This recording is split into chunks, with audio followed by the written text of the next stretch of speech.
the first black artist to ever win the Turner Prize in 1998. Chris Offolai's journey is tied to his 1996 work The Holy Virgin Mary, a massive mixed-media painting. It challenges the very essence of what we think we know about sacred art. Depicting a black Virgin Mary, already a controversial step, Offolai doesn't stop there.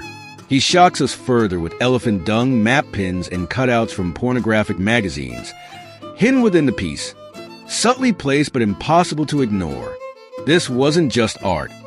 It was a storm, a firestorm that even reached former U.S. Secretary of State Hillary Clinton and then Mayor Rudy Giuliani, who called it sick. But this is no simple provocation.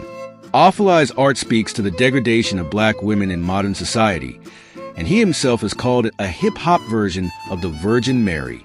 It's a breathtaking, unflinching commentary. Then we have Mark Quinn, who, since 1991, has created a chillingly unique sculpture of his own head every 5 years. Made from 4.5 liters of his own blood, collected over 5 months. This piece captures his body's deterioration in real time. Yes, you heard that right, blood.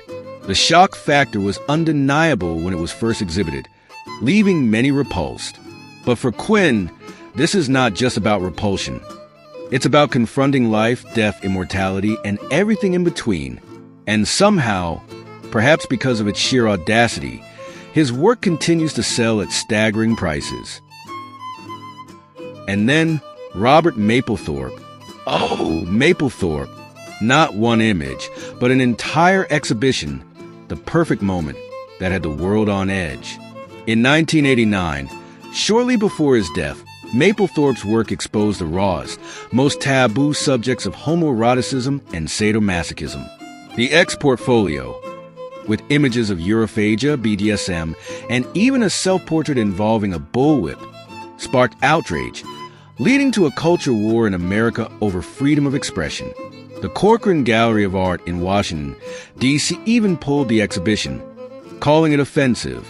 But here's the twist. The scandal only made his work more valuable, doubling its worth. And then there's Tracey Emin, whose piece My Bed is both raw and vulnerable. Picture this. A bed, yes, but not just any bed. It's a snapshot of her life during a time of deep depression, littered with dirty underwear, used condoms, liquor bottles. Physical evidence of her heartbreak. The public? They called it obscene, even sluttish. But this was more than just an act of shock. It was a reclamation of power, a fight against judgment. My Bed became a symbol of vulnerability and defiance. And after years of silence, it returned to Tate Britain, where it still challenges us. And finally, Maurizio Cattelan, the Italian provocateur whose works often leave us speechless. One of his most notorious pieces, La Nona Ora, shows Pope John Paul II, live's eyes, lying on the ground as if struck by a meteorite. It's as satirical as it is shocking. And in Poland, it was even vandalized by a religious group. But Cattelan's cheeky art doesn't just end there.